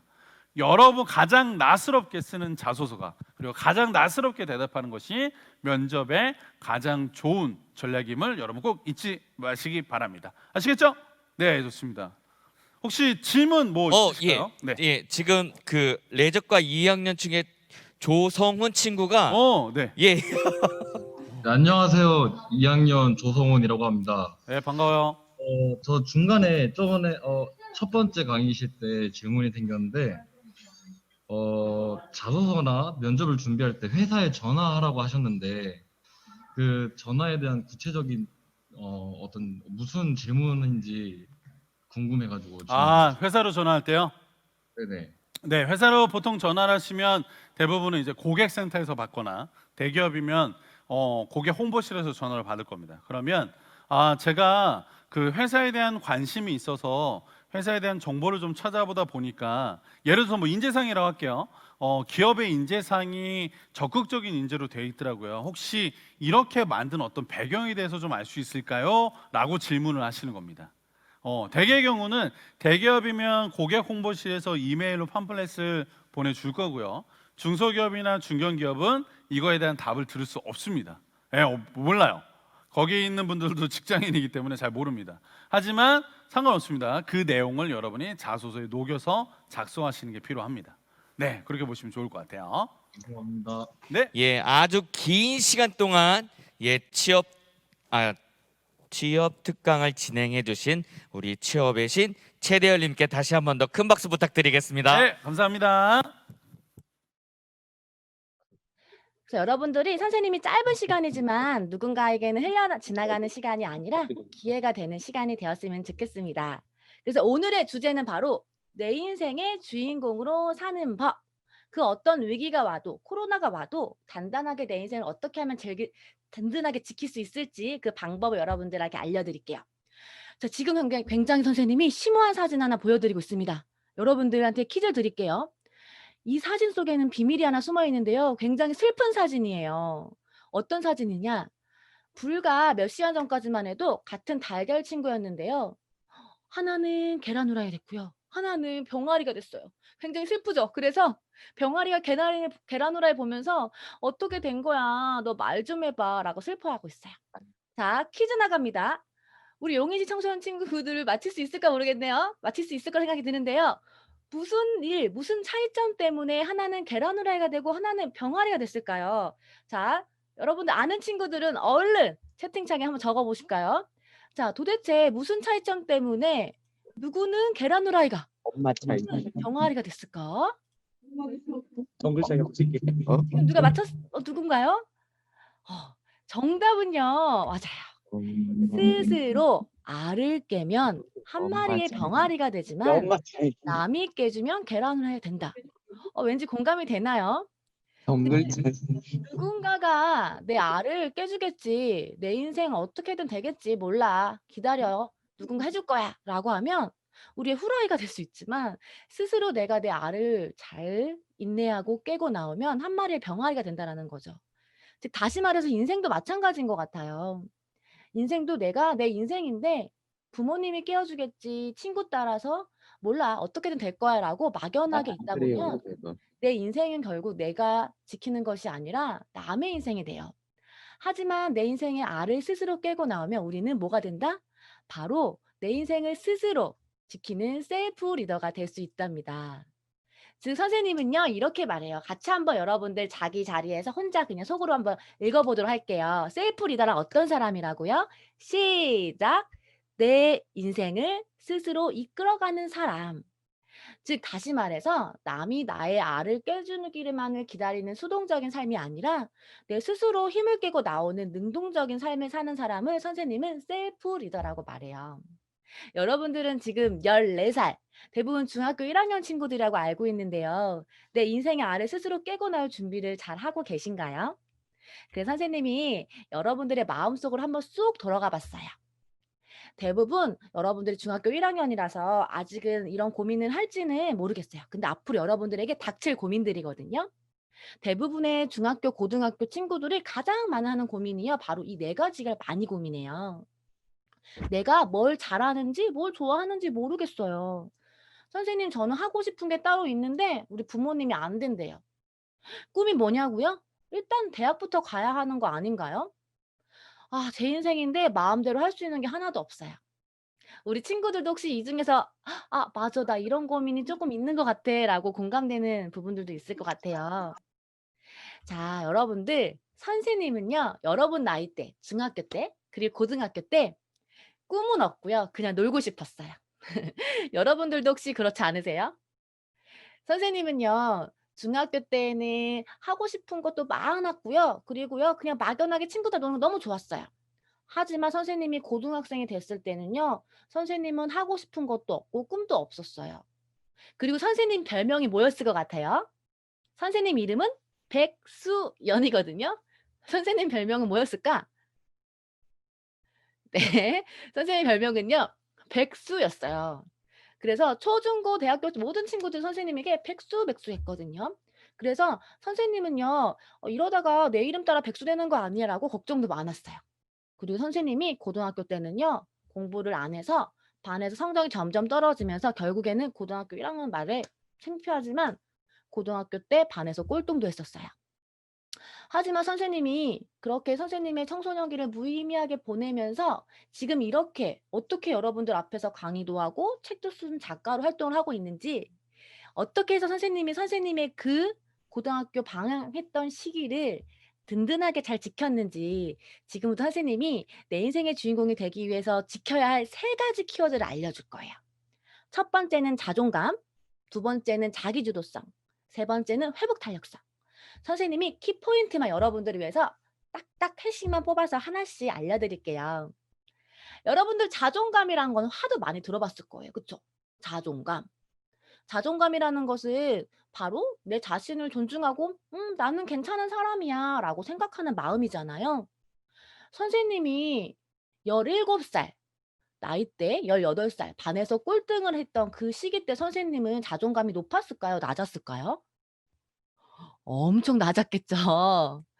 선생님은 공부도 못하지, 살도 쪘지, 여드름도 나지, 정말 선생님은 화면 속의 거울 속의 내 모습을 보기가 싫었어요. 과연 내가 뭐가 되겠어? 나는 반에서 공부도 못하고 못생겼고 살도 좀 나는 정말 내 미래가 보이지 않아. 답답했어요. 하지만 선생님이 20년 후의 모습이 이럴 거라고 상상을 못했어요. 왜냐? 지금 그 순간에 제가 너무 싫었거든요. 혹시 여러분들도 지금 내가 앞으로 내가 뭐가 될지 막막하고 그리고 내 모습이 너무 싫고 그런 친구들도 아마 있을 거라는 생각이 들어요. 근데 선생님이요. 그때 선생님이 지키지 못했던 게 하나가 있었어요. 뭐냐면요. 바로 선생님의 자존감이었어요. 자존감이라는 것과 자존심이라는 게 있는데요. 자, 여러분들에게 퀴즈 나갈게요. 이걸 맞히는 친구들이 있을까? 자존감과 자존심은요, 한 글자 차이인데요. 뭔가 의미가 달라요. 자존감은 누구한테 인정받고 싶은 거고, 자존심은 누구한테 인정받고 싶은 걸까? 여러분들 맞춰보시겠어요? 뭘까? 누구한테 인정받고 싶은 거죠? 자존감은? 그렇죠. 자존감은 바로 나한테, 나한테 인정받고 싶은 거예요. 나에게 존중받고 싶은 마음. 자존심은요, 친구한테, 선생님한테, 상대방한테 존중받고 싶은 마음이에요. 선생님이 중고등학교 때 내 인생의 주인공으로서 나를 든든하게 지키기 위해서는 자존감을 지켜야 했을까요? 자존심을 지켜야 했을까요? 맞아요. 여러분들의 눈을 보니까 선생님이 다 자존감을 지켜야 된다라고 말하는 것 같은데요. 맞아요. 자존감을 지켜야 그 누구에게도 흔들리지 않고 내 자신을 지킬 수 있는데, 선생님은 그 17살, 18살 나이에 자존심을 지키느라고 제 자신을 돌보지 못했어요. 그래서 내가 힘든지 내 마음이 어떤지를 잘 몰랐기 때문에 선생님은 그때 내 인생의 주인공으로 살아가는 게 쉽지가 않았어요.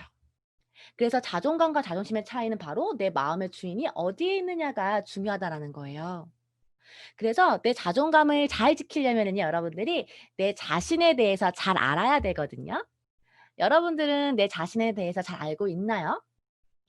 선생님이 내 자신에 대해서 잘 알 수 있는 방법을 알려드릴 건데요. 여러분들이 내가 뭘 좋아하고 잘 하는지 잘 모를 때는 여러분들이 바로 선호도를 기억해 주시면 좋을 것 같아요. 선생님이 지금 여러분들한테 이렇게 질문을 한 이유가 있어요. 뭐냐면 내가 일상생활 속에서 조금 이게 더 좋아, 나는 이게 싫어라고 나의 선호도를 여러분들이 스스로 결정하는 연습을 하는 것이 중요해요. 무슨 말이냐? 자, 다시 화면 속으로 돌아가 볼게요.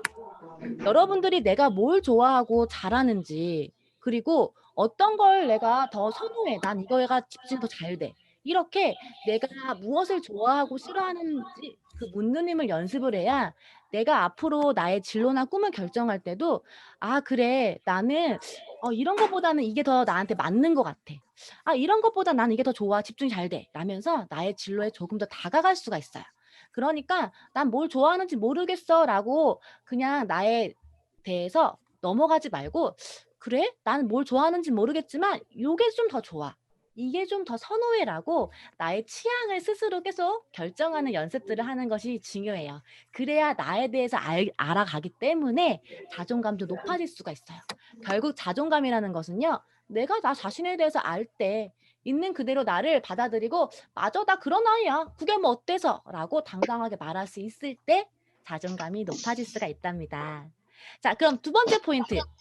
자존감은 난 높아. 그렇다면 이제 내 인생의 주도권을 잡으려면은요, 바로 스스로 결정하고 책임질 수 있어야 돼요. 여러분도 이제 14살이잖아요. 초등학교 때까지는 아마 부모님들이 많이 챙겨주기도 하고, 그리고 내가 결정하지 않아도 부모님이 이거 갔다가 이거 해, 이거 하면 돼, 학원 갔다 와, 이거 준비 엄마 챙겨줄게 라고 했을 거예요. 하지만 이제 여러분들 14살이고요.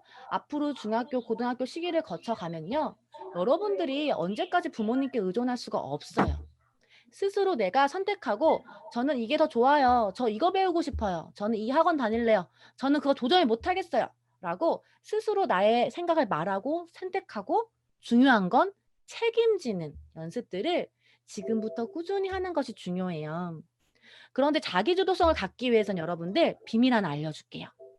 바로 흥미있는 것을 발견해야 내가 스스로 누가 시키지 않아도 할 수가 있어요.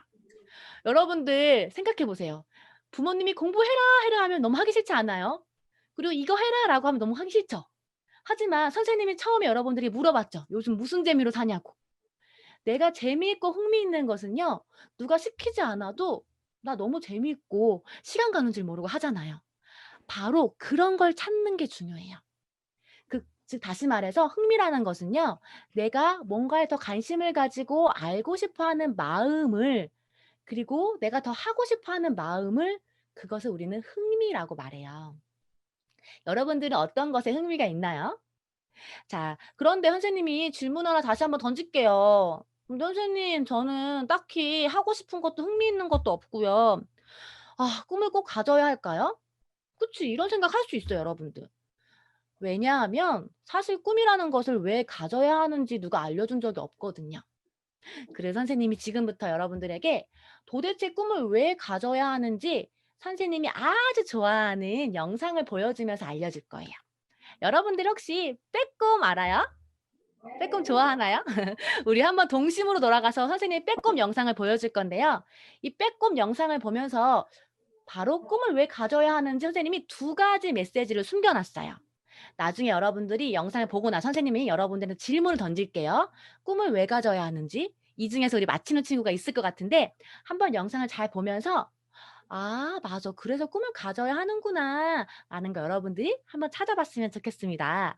자, 그럼 선생님이 영상을 공개하도록 할 건데요. 자, 여러분들 음소거는 다 꺼주시고요. 선생님 소리가 잘 들릴 거예요.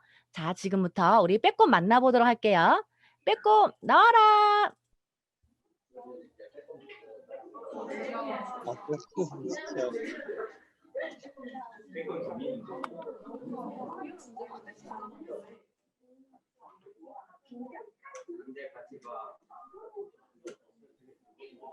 자, 소리 잘 들리죠?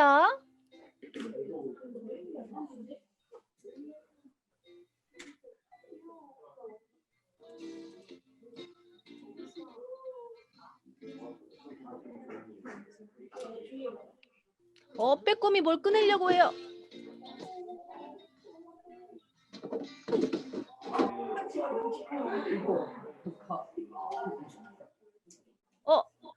빼꼼 뭐 하는 거야?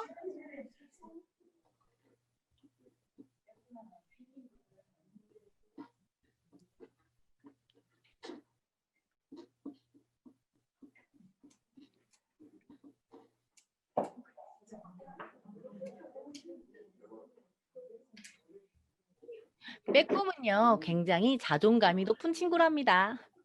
자기 자신을 보면서 만족해하고 있죠.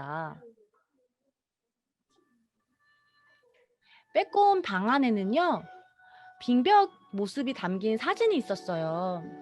언젠가 나는 저 빙벽에 올라가고 싶어라는 꿈이 있었어요.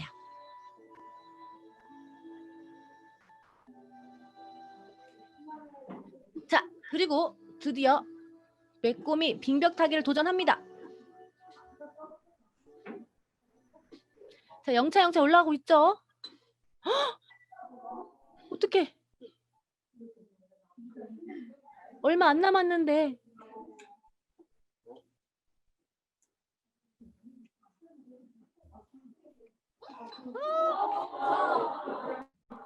오 마이 갓.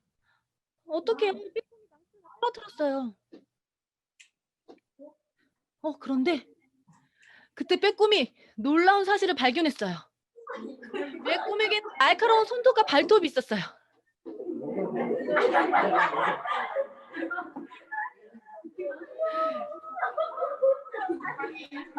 야, 빼꼼! 이러 어떡해! 하지만 빼꼼은 이제 걱정이 없어요. 식은죽 먹기로 빙벽 타기를 올라갑니다.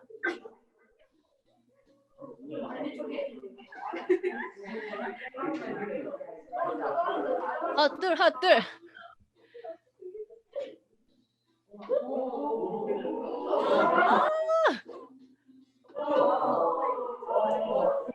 안 돼, 빼꼼! 위험해! 빨리! 빼꼼의 위대한 괴력이 나옵니다.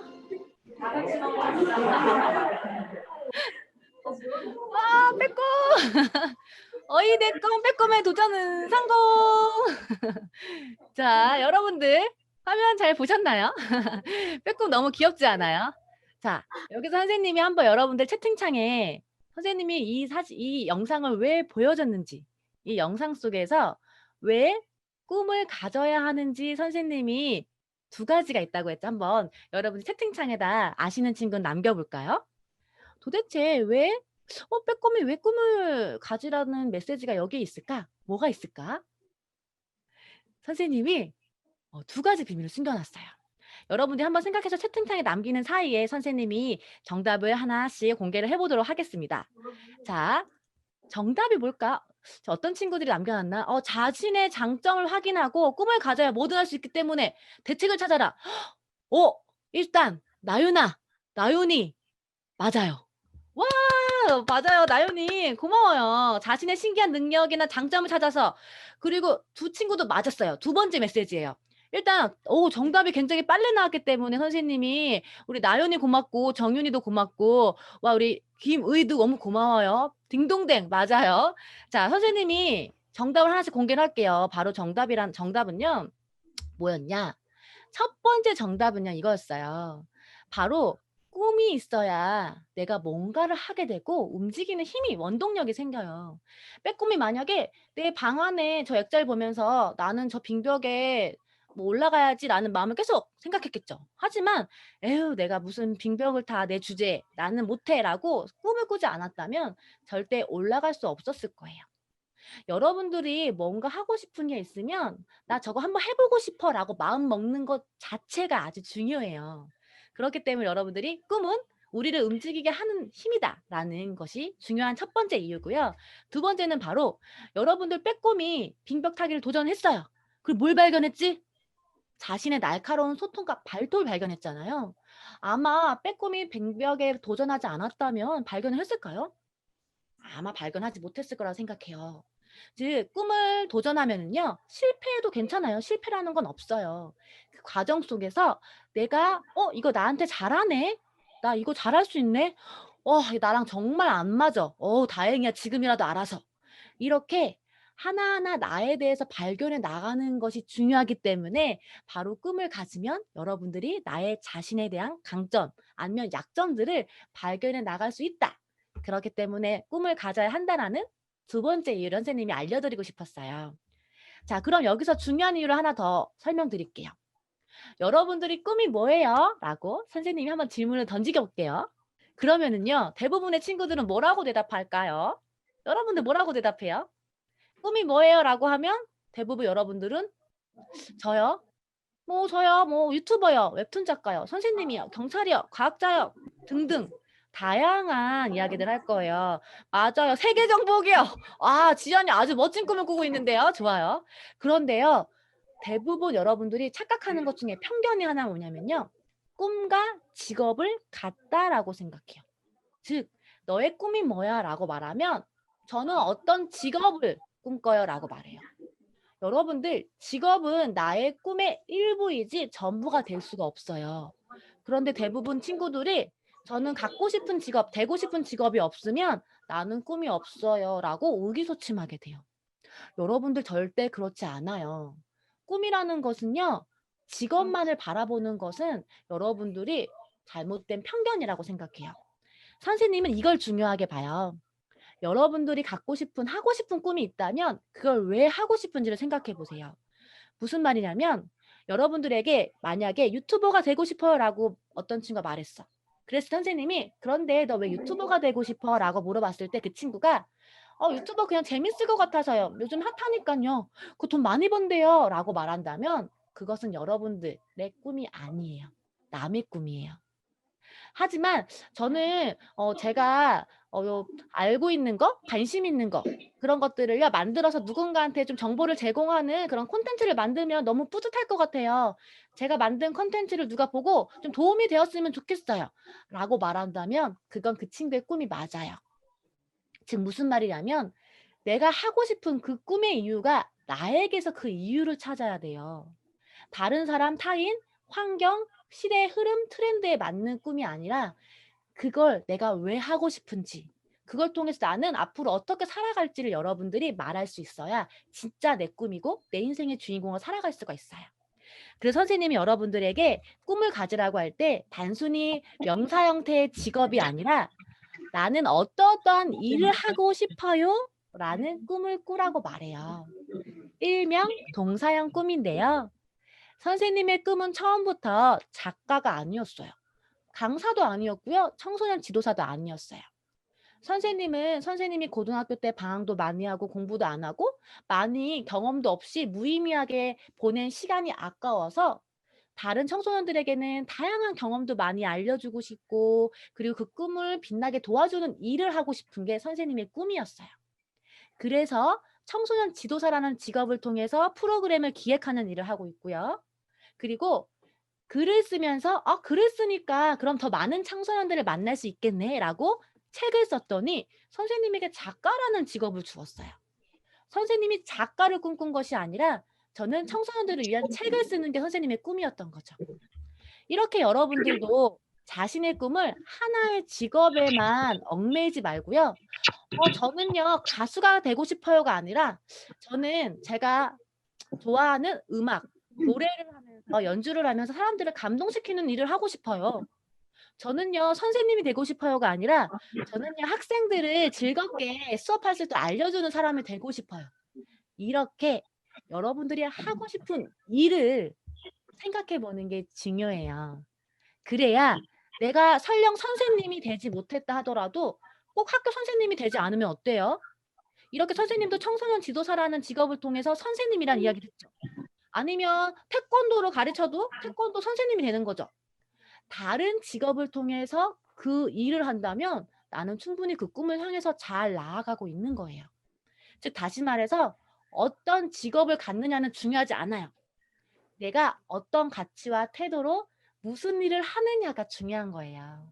그러기 위해서는 여러분들이 나에게 스스로 무언가 할 수 있는 기회를 많이 만들어주는 게 중요해요.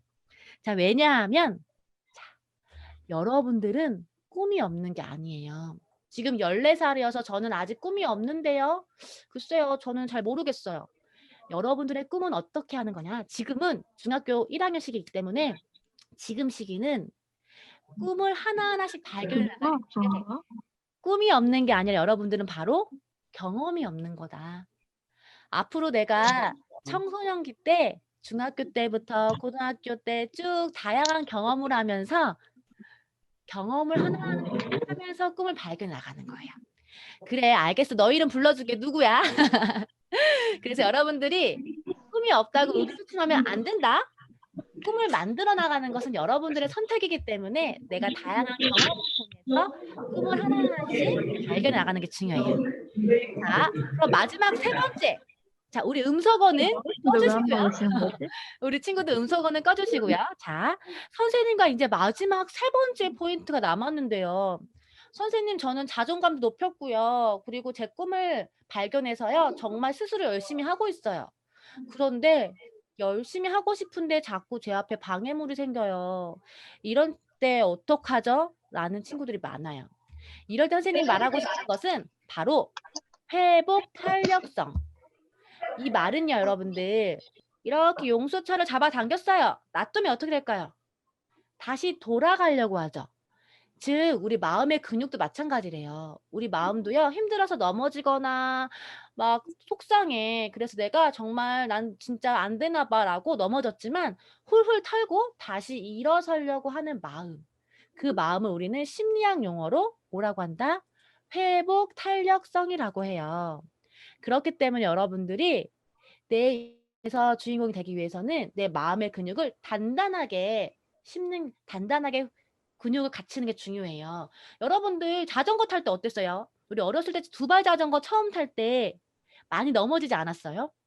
그때 넘어졌을 때 무릎도 까지고 그리고 엉덩방아도 찌고 그게 무서워서 나는 못하겠어 하면 두발 자전거를 탈 수 있었나요? 못 탔죠. 그것처럼 계속해서 넘어지고 무릎도 까지고 했지만 딱정이 가지고 단단해지며 다음에는 다시 넘어져도 아무렇지 않았어요. 그것처럼 우리 마음도 마찬가지예요.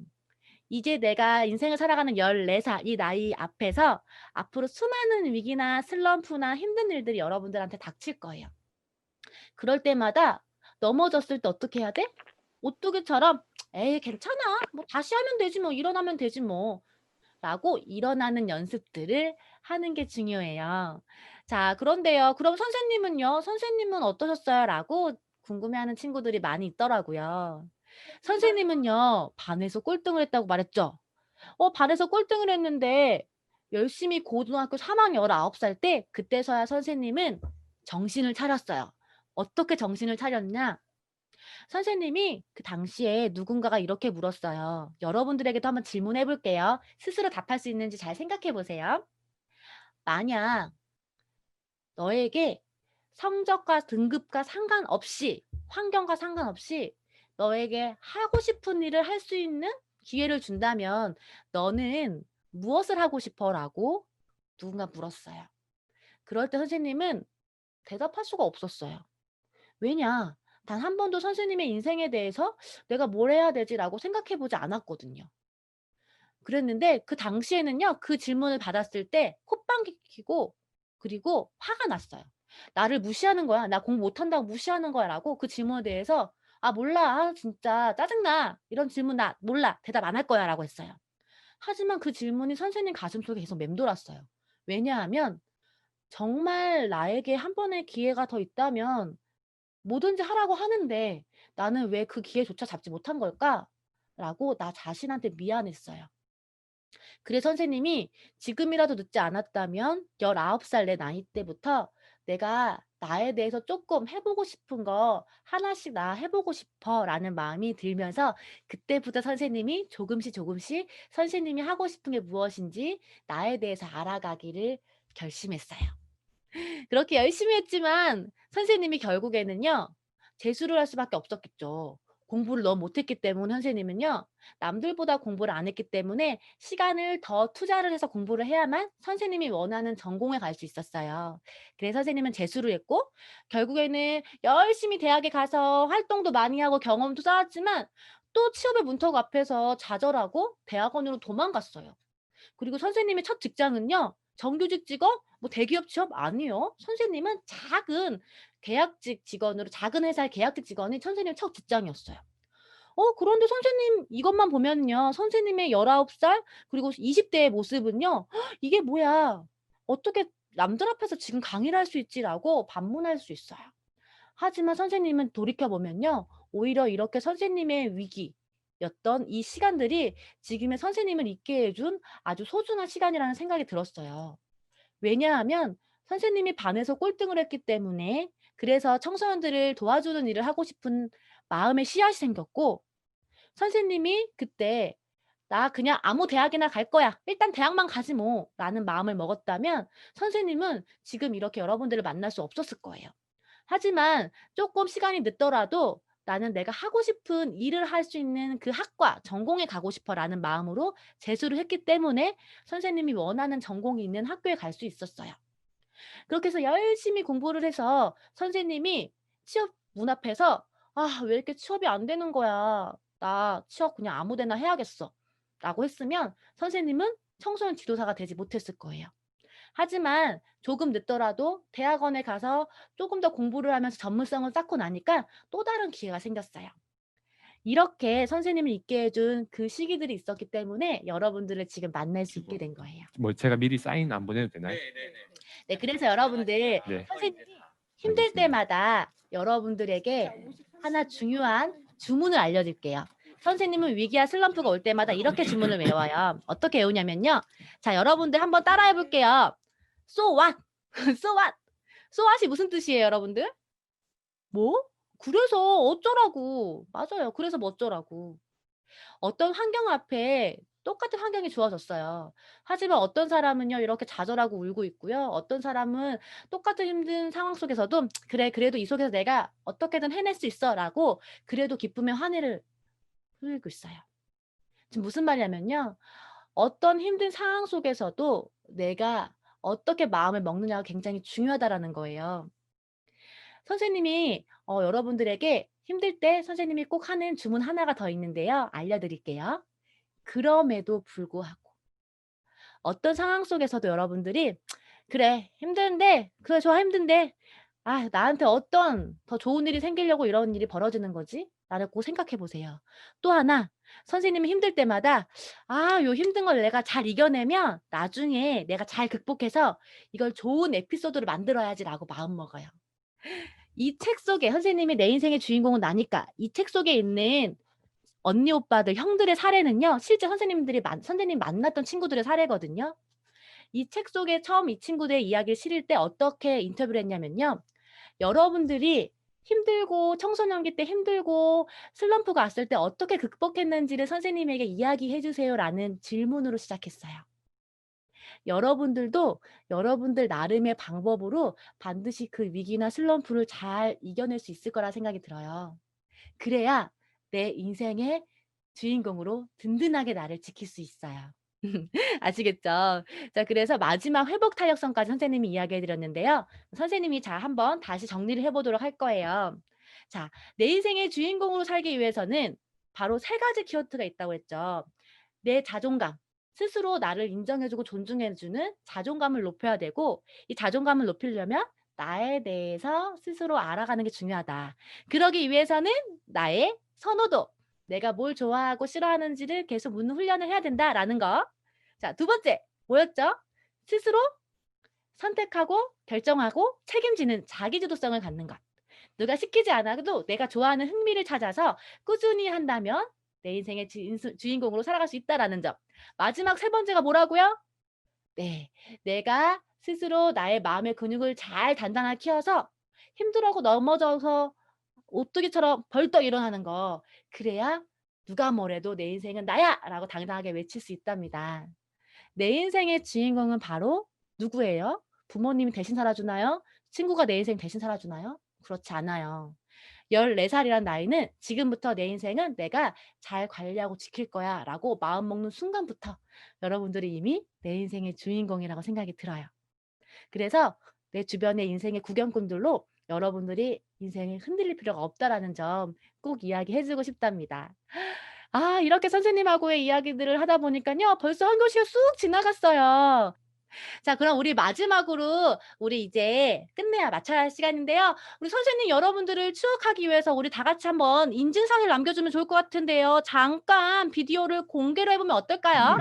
와, 좋아요. 와, 우리 친구들이 같이 한번 공개로 해서요. 우리 여러분들 선생님이 기억할게요. 그러면 우리 언제든지 선생님한테 메일 주시면 저 그때 용인의 어떤 친구예요 라고 말해주면 선생님이 너무나 기쁘게 여러분들 맞할게요. 우리 화면들이 보이니까요. 너무 좋다. 그래요. 우리 친구들, 예쁜 친구들. 좋습니다. 그럼 선생님이 한번 마지막으로 인증샷을 찍으면서 마무리하도록 할게요. 우리 용인시 청소년 여러분들의 내 인생의 주인공으로 살아가기를 선생님이 힘껏 응원하면서 우리 다 같이 V 한번 해볼까요? 자, 한번 하나, 둘, 셋, V. 좋아요. 우리 오늘 선생님과 함께한 진로 특강 또 용인시 청소년 축제 함께 하셨는데요. 우리 용인시 청소년 수련관과 또 다음 다양한 축제도 함께 해주시기를 선생님도 응원하겠습니다. 그럼 우리 함께한 오늘 청소년 셀프 리더십 특강은 여기서 마치겠습니다. 감사합니다. 안녕.